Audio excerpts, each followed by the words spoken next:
Assalamu alaikum.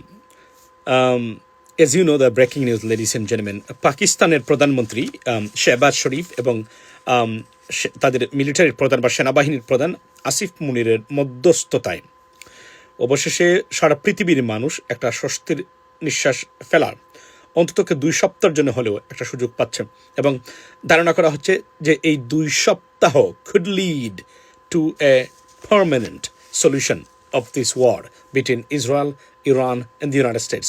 Ladies and gentlemen, President Trump উনার truth social যে page বা platform সেখানে উনি পোস্ট করেছেন যে পাকিস্তানের মধ্যস্থতায় সরাসরি মধ্যস্থতায় তারা 2 সপ্তাহের সিজফায়ারে তারা আপনার এগ্রি করেছেন এবং আপাতত কোনো ধরনের প্রেসিডেন্ট ট্রাম্প পোস্টের মাধ্যমে হামলা করে সিভিলাইজেশনকে ধ্বংস করে দেওয়ার যে হুমকি দিয়েছিলেন সেটার থেকে আপাতত ধরনের সরে এসেছেন, যদিও এটার মারাত্মক ধরনের কন্ট্রোভার্সি এবং প্রতিক্রিয়া সৃষ্টি করেছে উইদিন দি ইউনাইটেড স্টেটস এবং as well as beyond United States two.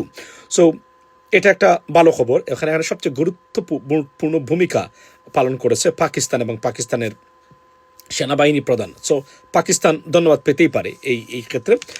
Diplomacy এবং স্মার্ট এবং ইন্টালেকচুয়াল পলিসি এবং রাজনীতি করলে কি হতে পারে, কেউ কি কখনো কল্পনা করেছিলেন যে এই সময় এসে যেখানে পাকিস্তান মানে সাইডলাইন হওয়ার কথা, সেই সময় পাকিস্তান আজকে পৃথিবীর 3য় বিশ্বযুদ্ধের দ্বারপ্রান্তে যেখানে বলা হচ্ছে সেই যুদ্ধের গটখালি বা আপনার এই যে মধ্যস্থতাকারী বা মেডিয়েটর হিসাবে আবির্ভূত হয়েছে এবং সারা পৃথিবীতে এখন যে নামটা যে জায়গাতে এখন আলোচনা হয় সেটা হচ্ছে যে পাকিস্তান কি করতেছে, পাকিস্তান থেকে কোনো খবর আসতেছে কিনা ইরান এবং ইসরায়েলের এই যুদ্ধে। পাকিস্তানের নজিরবিহীন এই অবস্থান তুলে ধরেছে Washington post, Wall Street journal এবং নিউ ইয়র্ক টাইমসের মতো পত্রিকাগুলো সারা পৃথিবীতে সব জায়গাতে হচ্ছে এই জায়গা তুলেছে। অর্থাৎ স্মার্ট পলিটিক্স এবং স্মার্ট রাজনীতি মাঝে মাঝে করতে হয়, বিষ খেয়েও বিষ হজম করতে হয় বৃহত্তর কল্যাণের স্বার্থে। সেটা কিন্তু আমি বারবার বলে আসছি বছরের পর বছর ধরে। একটু আজকেও সমালোচনা করেছি আমাদের নাইভ পলিটিক্স এবং রাজনীতির মানে কারণে সেটা নিয়ে আলোচনা হয়েছে। লিডস এন্ড জেন্টলম্যান, সো 2 সপ্তাহের সিজফায়ার হয়েছে।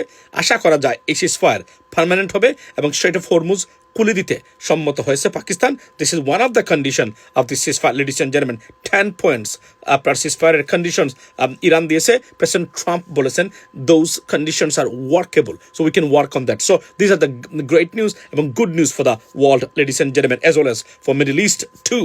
So এখানে এবং আমার পিছনে যে স্ক্রিনশটটা আমি ইউজ করেছি প্রেসিডেন্ট ট্রাম্পের, সেখানে কিন্তু আপনি দেখবেন এই যে লেখা আছে, মানে এখানে আজকে নিউ ইয়র্ক টাইমস একটা বমশেল রিপোর্ট করেছে। সেটা কি, নিউ ইয়র্ক টাইমস বলেছে কিভাবে যুক্তরাষ্ট্র এই যুদ্ধে নিজেকে জড়ালো। এই রিপোর্টটা নিয়ে আলোচনা করবো আজকে আপনাদের ইউটিউব লাইভে। এই রিপোর্টটা কিন্তু আপনাকে বলে দিচ্ছে যে এই যুদ্ধের ফলাফল বা যুদ্ধ নিয়ে কি হচ্ছে মার্কিন প্রশাসন বা মানে প্রেসিডেন্ট ট্রাম্প অ্যাডমিনিস্ট্রেশনে। এটা ভেরি ইন্টারেস্টিং, আপনারা শুনবেন।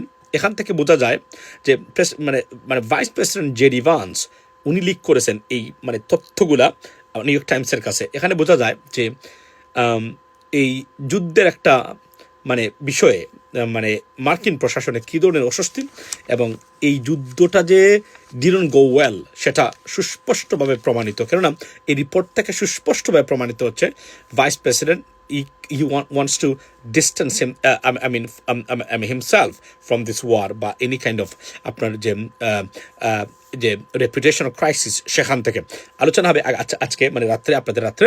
তবে এখন পর্যন্ত হলো সিজফায়ার 2 সপ্তাহের জন্য প্রেসিডেন্ট ট্রাম্প এবং ইরান মার্কিন প্রশাসন আমেরিকা তারা সিজফায়ারে আপনার এই কী হয়েছেন রাজি হয়েছেন এবং পাকিস্তান প্রধানমন্ত্রী এবং মিলিটারি প্রধান এয়ার ভাইস মার্শাল আসিফ মুনিরের সরাসরি মধ্যস্থতায়। Great job Pakistan, great job, thank you.